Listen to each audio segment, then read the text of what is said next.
October 14th, 1943. 24,000 feet above Schweinfurt, Germany. Hauptmann Heinz Knoke's gloved hands gripped the control stick of his Messerschmitt Bf 109 G6 as he stared through his armoured windscreen at something that defied comprehension. His words, recorded later that evening in the diary he had kept since 1941, betrayed a mixture of awe and despair. The sky is full of them. From horizon to horizon, nothing but bombers. We are insects attacking eagles. Stretching across the autumn sky in combat box formations stacked from 23,000 to 27,000 feet, flew 291 Boeing B-17 Flying Fortresses of the American 8th Air Force. The morning sun reflected off their aluminum skin like a river of silver flowing toward the heart of the Reich. Each bomber bristled with 13.50 caliber machine guns. Together, they could throw up a wall of lead that turned the sky into a lethal corridor. But it wasn't the sheer number that made Knoke's blood run cold. He had faced large formations before. It was the terrible realization that had begun to dawn on every Luftwaffe pilot in recent months. These 291 bombers represented perhaps one-third of the American heavy bomber force in England. Yesterday, his squadron had participated in shooting down 60 American bombers in the first Schweinfurt raid, the Luftwaffe's greatest single-day victory. The Americans had returned with even more bombers, as if the losses meant nothing. Behind Knoke, 300 German fighters gathered, Messerschmitt Bf 109s, Focke-Wulf 190s, twin-engine Messerschmitt Bf 110s, even obsolete Junkers Ju-87 Stukas pressed into service as bomber destroyers. It represented nearly every serviceable fighter aircraft within 400 kilometres. What Knoke knew, what made his hands tremble slightly as he prepared to attack, was that this massive force was all Germany could muster. There would be no second wave, no reserves. The Americans, intelligence reports confirmed, were building 500 new bombers every month.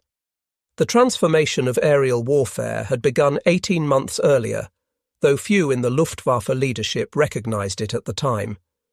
In January 1942, the first American heavy bombers, 7 B-17Es of the 97th Bombardment Group, had arrived in England. Reichsmarschall Hermann Göring had laughed when informed, declaring that American boys can't fight, and that their bombers were furniture vans that would fall apart under combat stress. Major Johannes Steinhoff, commanding JG-77 in North Africa at the time, would later write in his memoirs that the Luftwaffe's dismissal of American air power represented the most catastrophic intelligence failure of the war. He had encountered American-built aircraft in British service and found them remarkably robust. The Americans built aircraft like they built automobiles, he observed, with interchangeable parts, simplified systems, and in quantities that boggled the European mind.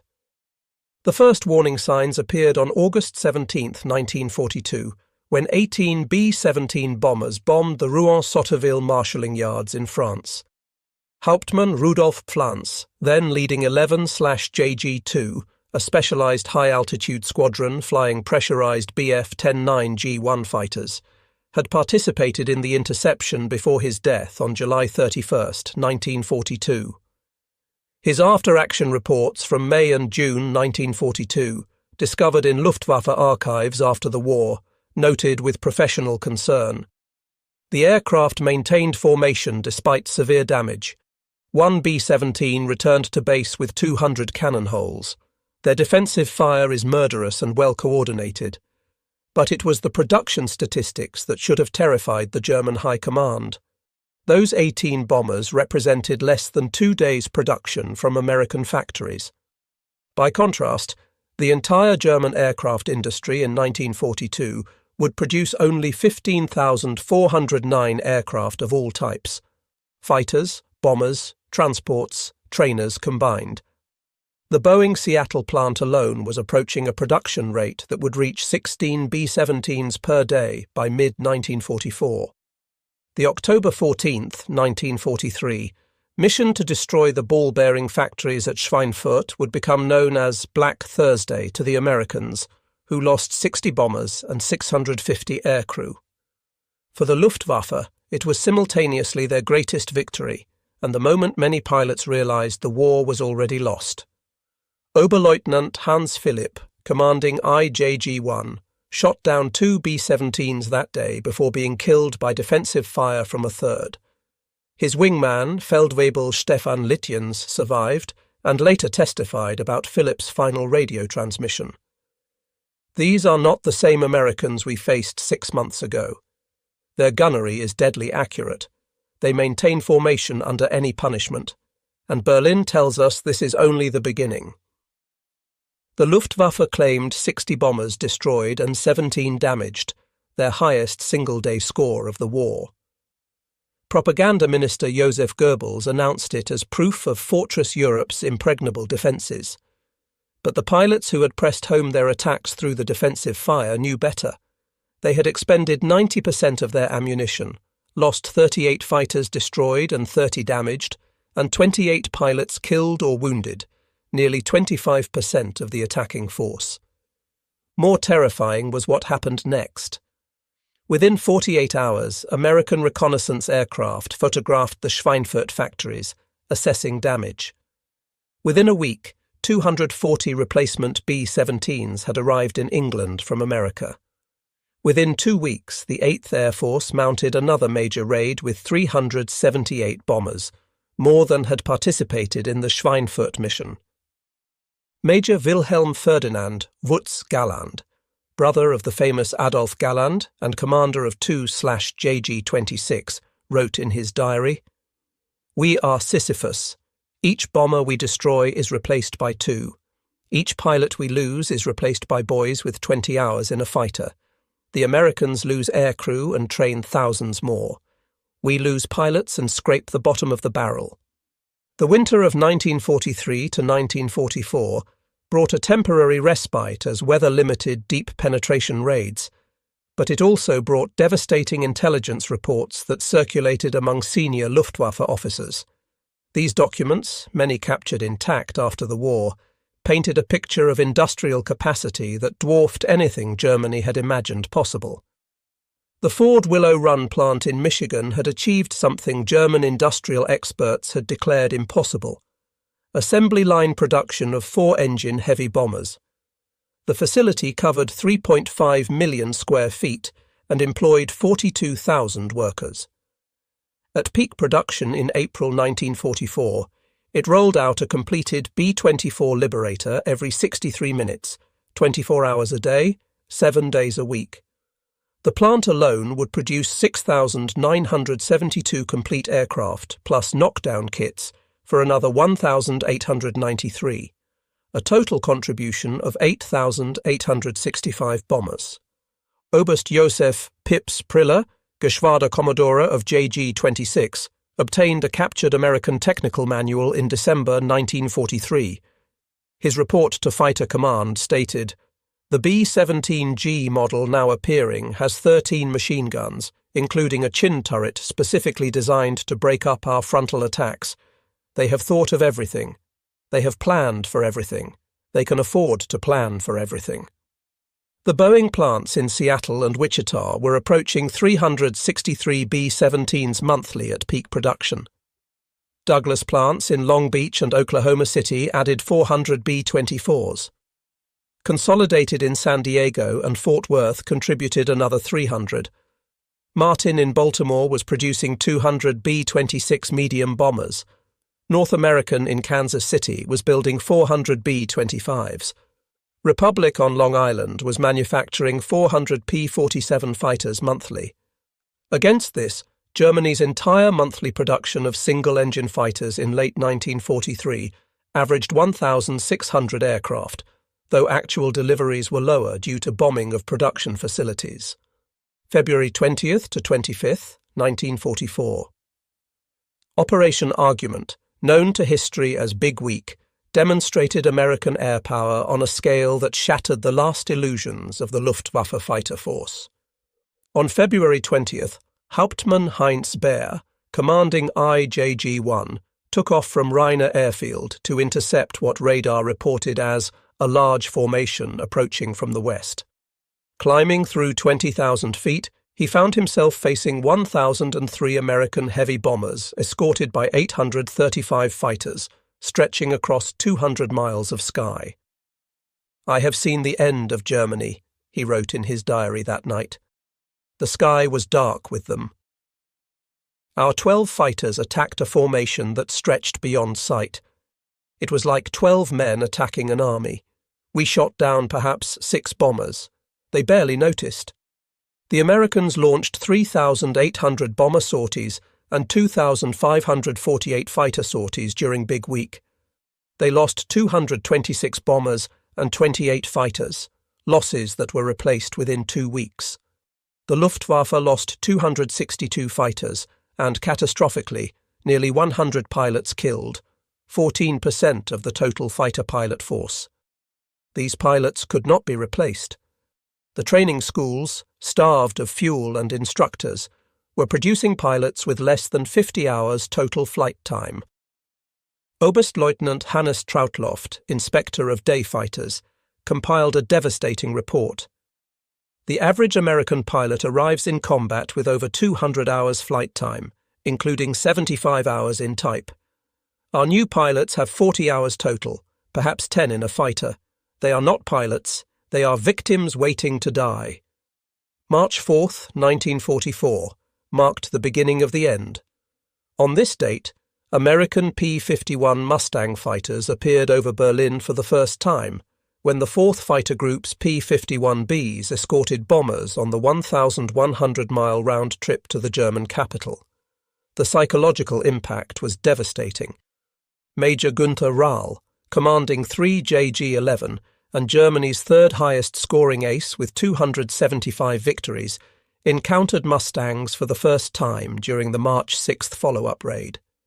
His combat report survives in the Bundesarchive. The P-51 is faster than our Bf-109G at all altitudes. It turns better. It dives faster. It has unlimited ammunition compared to our 60 seconds of cannon fire. Most critically, it has the range to escort bombers anywhere in Germany. We have nothing to match it. The Mustang's Packard-built Merlin engine and laminar flow wing gave it a range of 1,650 miles with drop tanks, enough to escort bombers to any target in Germany and fight for 30 minutes over the objective. German pilots, trained to wait until fighter escorts turned back at the old limit of their range, now found themselves facing fresh American fighters over Prague, Vienna, even Warsaw. Lieutenant Franz Stiegler, a veteran of 487 combat missions, described the new reality in a letter to his brother. "The Mustangs wait above us like hawks. When we climb to attack the bombers, they dive on us.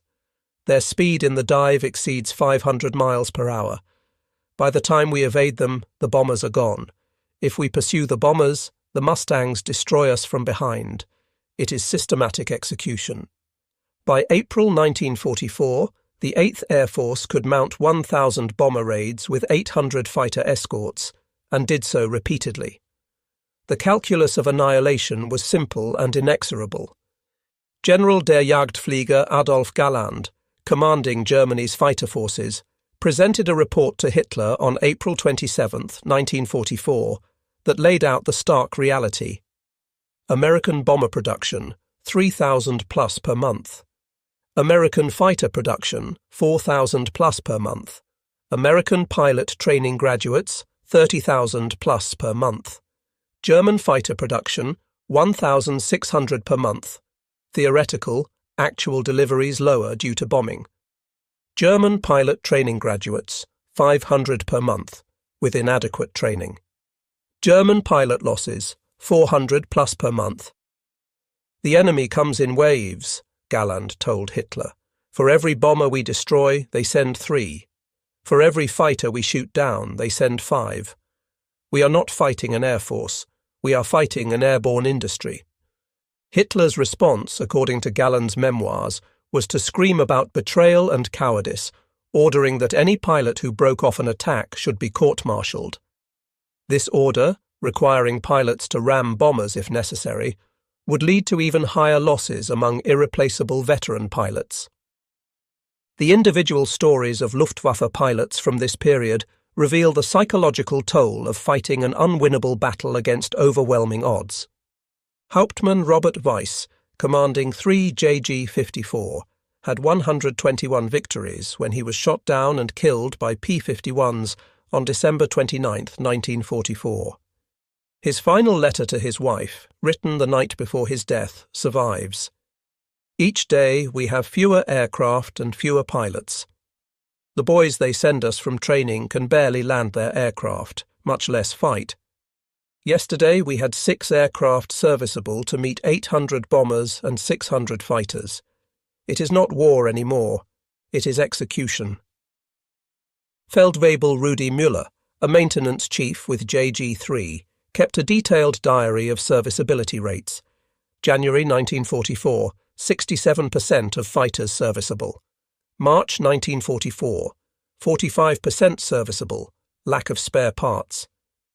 May 1944, 31% serviceable, lack of fuel for test flights. July 1944, 18% serviceable, lack of everything.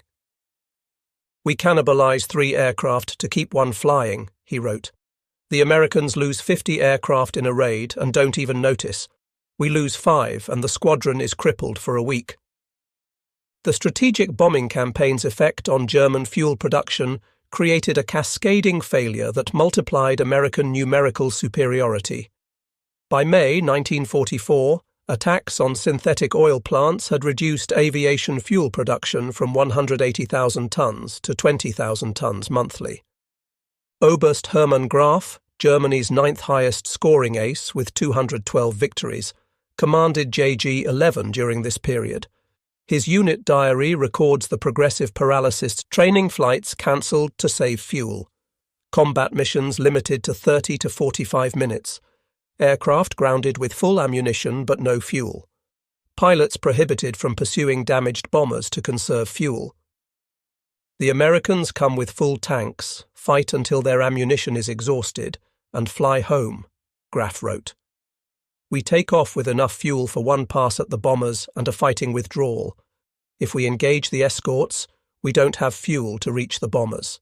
If we attack the bombers, we don't have fuel to evade the escorts. We are defeated before we take off." The Americans, meanwhile, were consuming 20 million gallons of aviation fuel monthly in the European theatre alone, more than Germany's total production for all purposes. June 6, 1944. D-Day. The Allied invasion of Normandy provided the most stunning demonstration of American air supremacy. Oberst Josef Pips Priller, leading JG-26, was one of only 2 German fighter pilots to attack the invasion beaches on D-Day. He and his wingman, Unteroffizier Heinz Knoke, made a single strafing run on Sword Beach before fleeing from dozens of Allied fighters. "Where is the Luftwaffe?" Hitler demanded. The answer was stark. The Luftwaffe had 319 serviceable fighters in France and Belgium to face 11,590 Allied aircraft. The Americans alone launched 8,722 sorties on D-Day. The Luftwaffe managed 319. Oberleutnant Harald Quandt, stationed at Lille with 2/JG-26, described the day in his diary. "We sat in our shelters and listened to the radio reports. Thousands of ships, thousands of aircraft. We had 7 serviceable fighters, 7. The squadron commander forbade us to take off. It would be murder, he said, not combat. Murder." The introduction of the Messerschmitt. Me-262 jet fighter in summer 1944 briefly gave some Luftwaffe pilots hope. With a top speed of 540 miles per hour, it was 100 miles per hour faster than any Allied fighter. Major Walter Nowotny, commanding the world's first jet fighter unit, Commando Nowotny, initially believed the Me-262 could restore air superiority. After 2 months of operations, he wrote a sobering report to Galland. "The jets are revolutionary but too few, too late. We have 30 operational Me-262s. The Americans sent 1,500 bombers and 800 fighters today. If we had 1,000 Me-262s, we might make a difference. We will be lucky to have 100 by year's end. Nowotny was killed on November 8, 1944, shot down by P-51s while trying to land his damaged Me-262. His last radio transmission, "I'm burning." Too many of them. By war's end, Germany had produced 1,430 Me-262s. Only about 300 ever saw combat.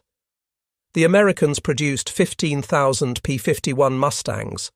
The surviving Luftwaffe aces who lived through this period provided invaluable testimony about the psychological impact of facing American industrial might. General der Jagdflieger Adolf Galland, in his post-war memoirs, The First and the Last, wrote, "By mid-1944 I knew the war was lost. It was no longer a question of tactics or courage or technology. It was simple arithmetic. They could lose 100 aircraft in a raid and replace them in 3 days. We lost 10 aircraft and never replaced them." Major Erich Hartmann, history's highest-scoring fighter ace with 352 victories, fought exclusively on the Eastern Front until 1945, but was transferred west in the war's final months. His first encounter with American bomber formations left him stunned. "I had shot down dozens of Soviet aircraft, but this was different. The Americans came in parade formation, geometrically perfect, hundreds of them. Their defensive fire was like a wall of tracers. They maintained formation while being attacked, while on fire, while dying. It was not heroism, it was industrial warfare." Oberst Johannes Steinhoff, who flew 993 combat missions and scored 176 victories, later served as Chief of Staff of the post-war Luftwaffe and NATO's Military Committee. His reflection on facing American air power was particularly insightful. "We were artisans fighting an industrial machine. Each of our pilots was carefully trained over years, each aircraft hand-built. The Americans mass-produced pilots and planes like automobiles. When we shot down a B-17, 10 more appeared. When they shot down a Bf-109, it was irreplaceable." By autumn 1944, the Luftwaffe was dying not from battle but from systematic deprivation of fuel, pilots, parts, and hope. Major Heinz Knoke, who ended the war with 220 victories, commanded JG-1 during the final year. His unit records reveal the progressive collapse September 1944. "We have 40 pilots and 12 serviceable aircraft. Yesterday we received 10 replacement pilots. Not one has more than 50 hours total flight time. 3 crashed on landing. 2 are dead." October 1944. "Fuel allocation cut by 75%. We can fly one mission every 3 days. The Americans come daily." November 1944. "We have been ordered to ram bombers if we run out of ammunition. This is not combat. It is suicide. The Japanese at least have a warrior tradition of such sacrifice. We are being asked to die for a lie." December 1944. "The Americans came with 1,000 bombers today. We had 4 aircraft serviceable. We did not take off. What is the point?" January 1st, 1945. Operation Bodenplatte, the Luftwaffe's final major offensive operation, demonstrated the futility of fighting American industrial supremacy. The Luftwaffe assembled every available fighter in the West, approximately 850 to 900 aircraft, for a surprise attack on Allied airfields. It was the largest German air operation in over a year. They destroyed 305 Allied aircraft, mostly on the ground. The Allied response was to continue operations without pause. Within a week, every destroyed aircraft had been replaced. The Luftwaffe lost 271 aircraft and, critically, 143 pilots killed or missing, including 3 Geschwaderkommandore and 5 Gruppenkommandeure, losses that could never be replaced. Oberstleutnant Dietrich Peltz, who planned the operation, later admitted, We destroyed more Allied aircraft in one morning than in the previous 3 months. It made no difference. They replaced everything within days. We lost experienced pilots we could never replace. It was our death blow, delivered by our own hand. February 1945 brought the final humiliation. The Luftwaffe could barely mount token resistance to 1,000-bomber raids that systematically destroyed German cities. On February 3, 1945, the Americans sent 1,437 B-17 and B-24s, escorted by 948 fighters, to bomb Berlin in daylight.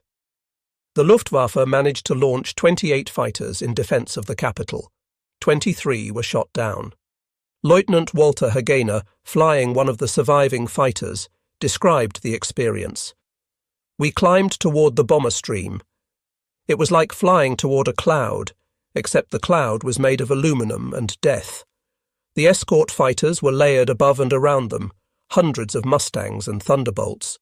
We made one pass, fired our cannons, and dived away. I don't know if I hit anything. There were so many bombers, it didn't matter." March 1945 revealed the full extent of American productive supremacy. Intelligence reports reaching Luftwaffe headquarters showed the United States had produced 96,318 aircraft in 1944 alone. 35,000 were 4-engine heavy bombers, total production. 38,873 were fighters. Monthly production was still increasing.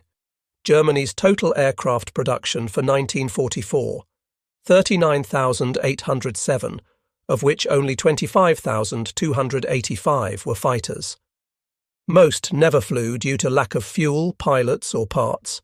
Germany produced 24,981 fighters throughout 1944, reaching its highest monthly totals in the autumn months before Allied bombing of synthetic fuel plants crippled output.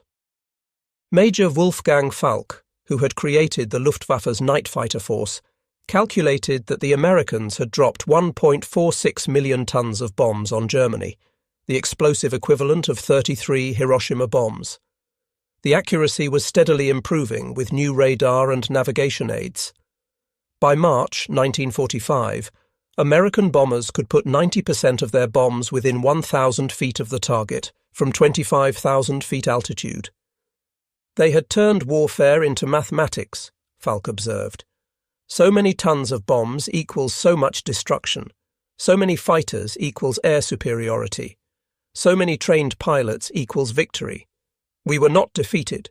We were calculated out of existence. April 1945. The Luftwaffe existed only on paper. Of 1,500 fighters supposedly available, perhaps 50 could fly on any given day. Oberst Gordon Golob, with 150 victories, was appointed to command the fighter defense of the Reich in April 1945. He found no fuel for operations, no ammunition for the aircraft, no pilots to fly them, no parts for repairs, no airfields not under constant attack. His first and last order as commander: save the aircraft for the museum, save the pilots for their families. The war is over. After the war, captured Luftwaffe pilots provided extensive testimony about the psychological impact of facing American air power. General Lieutenant Josef Schmid, last commander of Luftwaffe Command West, testified at the U.S. Strategic Bombing Survey. From 1943 onward, we were not fighting to win. We were fighting to delay defeat. Every pilot who took off knew he was facing 10-to-1 odds or worse. They knew each mission might face 1,000 bombers. It was not combat. It was industrial slaughter. Major Georg Peter Eder, with 78 victories including 36 4-engine bombers, described the evolution of his thinking. In 1943, I believed we could stop them through superior tactics and courage. By early 1944, I knew we needed miracle weapons. By late 1944, I knew we needed an actual miracle. The Americans had turned air warfare into an assembly line. We were fighting Ford and Boeing and Douglas and Lockheed and Republic and North American and Consolidated, We never had a chance. The final statistics of the air war reveal the impossible odds the Luftwaffe faced. American production, 1942 to 1945. 300,000 aircraft total, all types, entire war. 35,000 four-engine heavy bombers total. 99,950 fighters. 2.3 million aircraft engines. 800,000 pilots trained. German production, 1942 to 1945. 119,907 aircraft total, all types. 1,194 engine bombers, He 177. 53,729 fighters, all types. 28,000 pilots trained, increasingly inadequate training. Combat losses. American, 18,369 aircraft lost in Europe, 6.1% of production. German, 57,000 aircraft lost, 48% of production. American, 94,565 aircrew casualties, 11.8% of trained. German, 44,065 aircrew casualties, 157% of trained, many pilots shot down multiple times. The final reality. By May 1945, the United States had 41,163 operational military aircraft. Germany had fewer than 100. The Luftwaffe pilots who survived underwent a profound psychological transformation. They had begun the war as the world's premier air force, victorious from Spain to Poland to France. They ended it hiding their aircraft under trees, hoping to preserve enough fuel for one more mission. Hauptmann Franz von Vera, the only German POW to successfully escape from Allied captivity and return to Germany, though he was later killed in action, reported to Goering in 1941 about American industrial capacity after seeing it firsthand. His warnings were dismissed as defeatist. The Reichsmarschall accused me of being corrupted by enemy propaganda, he wrote. He could not conceive of such industrial power. Oberstleutnant Hans-Ulrich Rudel, the most decorated German serviceman of the war, with 2,530 combat missions, primarily flew on the Eastern Front, but encountered American air power in 1945. His observation was stark. The Soviets had quantity. The Americans had quantity that worked perfectly. Every bomber was pristine, every fighter was maintained immaculately. Their pilots were well-fed, well-rested, and well-trained. We were sending skeletal boys in patched aircraft with empty stomachs to face them. Major Heinz Knoke himself, who flew 2,000 missions and scored 33 victories, kept detailed records of the changing odds throughout the war. 1943. We attacked bomber formations of 60 to 100 aircraft, dangerous but manageable with 20 to 30 fighters. Early 1944. Formations of 200 to 300 bombers, escorted by 100 fighters. We needed everything available to make an impression. Late 1944. 500 to 750 bombers, 400 escort fighters. We watched them fly over, unable to reach them with our 12 serviceable aircraft. 1945. 1,000 plus bombers, 800 escorts. We no longer took off. We watched from the ground and waited for the end. His final entry, May 7th, 1945. The Americans could have won with 1/10 of what they sent. They sent everything to make a point. The point was made. Perhaps no testimony better captures the Luftwaffe's recognition of defeat than the secret recording of Generaloberst Hans-Jürgen Stumpf, Chief of Air Fleet Reich, speaking to fellow prisoners in May 1945, recorded by British intelligence. Gentlemen, we were not defeated by courage or skill. The Americans were brave, yes, but no braver than us. Their pilots were skilled, but no more skilled than our Experten. We were defeated by production capacity. They produced more in a month than we could in a year. They trained more pilots in a week than we could in 6 months. They dropped more bombs in one raid than we dropped on England in the entire war. This was not war as we understood it. This was industrial execution. They turned their entire nation into an aircraft factory.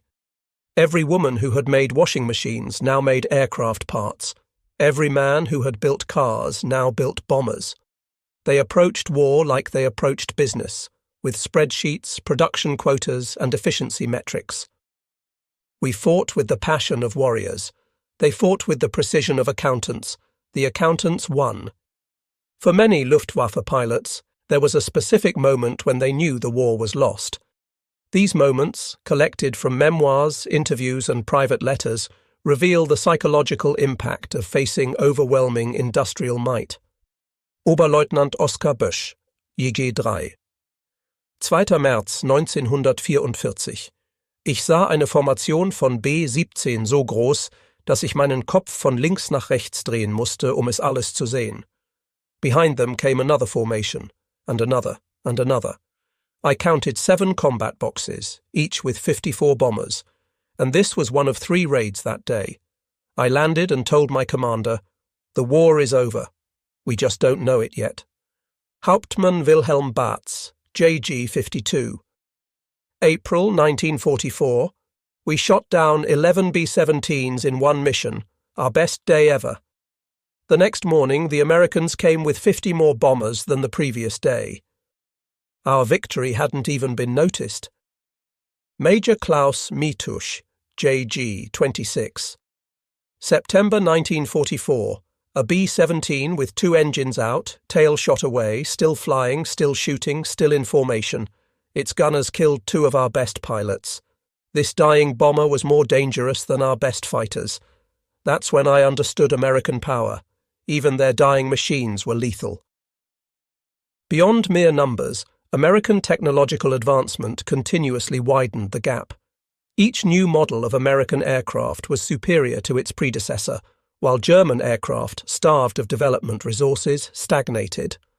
The B-17G, introduced in late 1943, featured Bendix Chin turret with twin .50 caliber guns, improved Norden bomb sight with autopilot coupling, electronic superchargers for consistent high-altitude performance, radar navigation aids, chaff dispensers to confuse German radar. Meanwhile, German fighters were increasingly simplified to speed production, deletion of cockpit heating systems, replacement of electric systems with manual ones, use of substitute materials as aluminum became scarce, reduction in armor protection to save weight, elimination of radios in training aircraft. Oberleutnant Heinrich Erler, who would score 208 victories before his death, wrote, "Each month American aircraft get better. Each month ours get worse. They add guns, we remove armor. They improve engines, we dilute fuel. They enhance electronics, we eliminate radios. We are going backward while they accelerate forward." The pilot training comparison revealed the impossibility of German victory more starkly than any other statistic. American pilot training by 1944, 200+ hours total flight time before combat, 75+ hours in operational type, 50 hours of gunnery training, 40 hours of formation flying, unlimited fuel for training. No combat pressure during training. German pilot training by 1944, 110 to 160 hours total, reduced from 450 in 1941. 15 to 20 hours in operational type, 5 hours of gunnery training, no formation training, severe fuel restrictions, training airfields under constant attack. Oberst Hannes Trautloft, Inspector of Fighter Pilots, reported in December 1944. "We are sending children to their deaths. They cannot fly, much less fight. They cannot hold formation. They cannot aim. They cannot even land safely. Of 10 new pilots sent to units, 8 are dead within 2 weeks." By late 1944, Luftwaffe morale had collapsed entirely. Suicide rates among pilots increased 400%. Desertion, previously unknown, became common. Some pilots deliberately damaged their aircraft to avoid flying. Secret SS reports from the period, discovered after the war, document the crisis. SS Sturmbannführer Wilhelm Damberg, December 1944. Fighter pilots openly speak of the war being lost. They call combat missions suicide flights. Some pilots are shooting off their own ammunition over friendly territory and returning claiming combat. Morale cannot be restored by propaganda or punishment. The men have seen the enemy's strength. The Luftwaffe tried increasingly desperate measures, Sturmgruppen ordered to ram bombers, Ramjäger units specifically created for suicide attacks. Court-martials for cowardice increased 800%. Families of pilots threatened with concentration camps. Nothing worked. The pilots had seen too much. March 18, 1945, brought the ultimate humiliation. 1,329 American heavy bombers and 733 fighters attacked Berlin in daylight. The Luftwaffe launched 37 fighters in defense of the Reich's capital. Me-262 jets managed to shoot down 8 bombers. The escorts shot down 25 German fighters, including 5 jets. Adolf Galland, flying a Me-262 with JV-44, the squadron of experts composed of Germany's highest-scoring aces, described the day. "We took off knowing it was futile. Each of us, Barkhorn, Hohagen, Krupinski, Lutzow, had over 100 victories. Together we had destroyed over 1,000 enemy aircraft. And we could do nothing. We were insects attacking an avalanche." By April 1945, the Luftwaffe had effectively ceased to exist. American bombers flew over Germany in bright aluminum finish, no longer needing camouflage paint. They flew in straight lines to their targets, no longer needing evasive action. Fighter escorts were often cancelled as unnecessary. 8th Air Force mission reports from April 1945 note: no enemy aircraft observed. No flak encountered.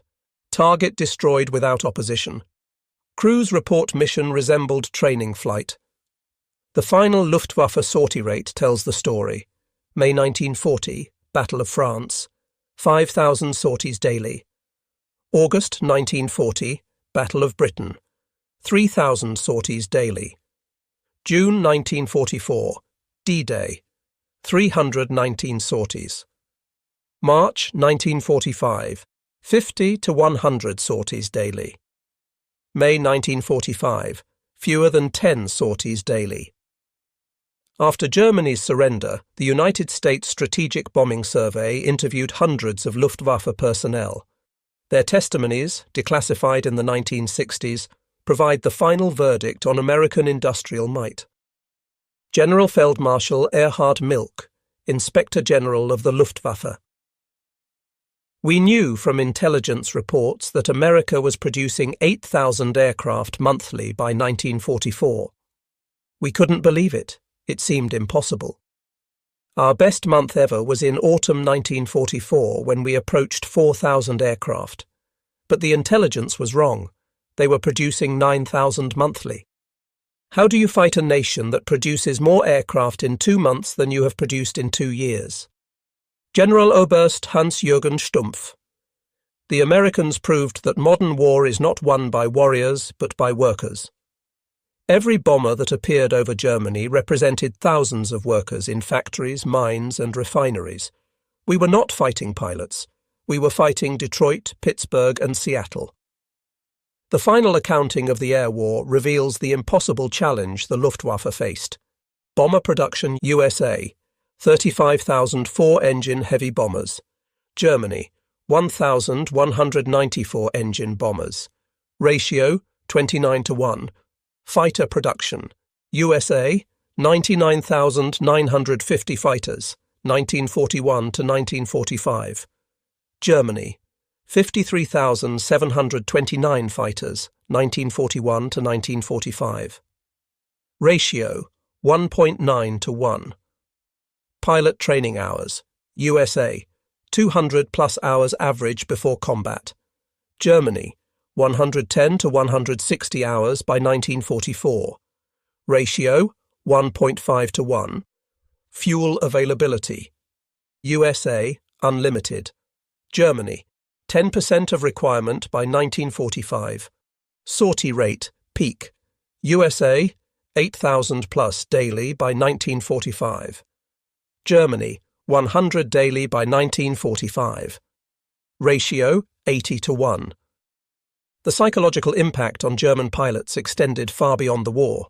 Many suffered from what would later be recognized as PTSD, specifically from the experience of fighting against impossible odds. Dr. Hans Joachim Lehmann, a Luftwaffe medical officer who later became a psychiatrist, studied veteran fighter pilots in the 1950s. They suffered from a unique trauma, not from what they experienced, but from what they witnessed. They saw their nation's impotence against American industrial power. They watched their friends die fighting an enemy who barely noticed the losses. They experienced not defeat, but irrelevance. In 1962, a reunion of former Luftwaffe fighter pilots was held in Munich. Adolf Galland, the keynote speaker, reflected on the lessons of facing American air power. We learned that in modern war, the factory is more important than the airfield, the assembly line more decisive than the front line, the worker more valuable than the warrior. America taught us that industrial democracy could produce more than totalitarian efficiency. They buried us under the weight of their production. But we also learned something else. The Americans rebuilt our nation after defeating it. They protected us from Soviet expansion. They turned enemies into allies. This was their greatest victory, not that they could produce 100,000 aircraft, but that they chose to use that power to rebuild rather than to punish. On April 26, 1985, the 40th anniversary of his capture, Johannes Steinhoff, former Luftwaffe ace and later NATO commander, spoke at the US Air Force Academy. Young officers, let me tell you what it means to face American air power. It means to watch the horizon turn black with bombers. It means to count your ammunition in seconds while they count theirs in hours. It means to see your best pilots, men who had survived 5 years of combat, swept from the sky in minutes. But more than that, it means to witness the awesome power of democratic industrial might unleashed. Every B-17 that appeared over Germany was a testament to American workers, American resources, American determination. We counted our aircraft in dozens, you counted yours in thousands. We measured fuel in litres, you measured it in oceans. The lesson is not that America won because it was rich. The lesson is that America could mobilize its riches because it was free. Free workers outproduced slave labor. Free enterprise out-manufactured state control. Free citizens outfought zealous warriors. I flew 993 combat missions. I shot down 176 aircraft. I was shot down 12 times. But my most important mission was the one I flew in my mind. The long journey from Nazi zealot to democratic citizen, from enemy to ally, from defeat to understanding. To the young Americans here, your ancestors didn't just defeat us. They transformed us. They showed us that strength comes not from conquest, but from production, not from ideology, but from industry, not from hatred, but from humanity. The bombing was destructive. The rebuilding was transformative. We who once filled the skies as enemies now fill this room as friends. That is America's true victory. The story of the Luftwaffe's recognition of defeat is ultimately a story of industrial capacity. Overwhelming, merciless, undeniable industrial capacity. When Hauptmann Heinz Knoke looked up at those 291 B-17s over Schweinfurt on October 14, 1943, he was seeing more than an enemy formation. He was seeing the mathematical certainty of German defeat. Each bomber represented 1.2 million rivets installed by American workers. Each engine represented 7,000 precisely machined parts. Each crew member represented 200-plus hours of training. Multiply that by 1,000 bomber raids, and the equation became unsolvable. The Luftwaffe aces were among the finest fighter pilots in history. Many had over 100 victories. Some had over 200. Erich Hartmann had 352. But heroism could not overcome production figures. Skill could not defeat statistics. Courage could not conquer industrial output. In the end, every Luftwaffe pilot who looked up at the aluminum overcast of American bombers knew the same truth. They were not fighting an air force. They were fighting an entire nation mobilized for production. And that nation could lose 100 bombers in a day and launch 200 more the next morning. The war was over the moment American industry reached full production. The Luftwaffe pilots were simply the first to see it, written across the sky in formations of flying fortresses that stretched from horizon to horizon, an endless river of aluminum that flowed toward the heart of the Reich, carrying not just bombs, but the mathematical proof of Germany's defeat. They saw hundreds of American bombers, and they knew the war was lost. Not because of what those bombers would destroy, but because of what they represented, the unlimited industrial capacity of a democracy aroused. In that recognition lay both defeat and ultimately redemption. For in seeing American power, they also witnessed American purpose, not conquest but liberation, not vengeance but reconstruction, not hatred but the hope that enemies could become allies. The industrial verdict had been delivered. The Luftwaffe had witnessed it. And in witnessing, they had learned a truth that would reshape the post-war world. Industrial democracy was the most powerful force on earth, and America was its arsenal.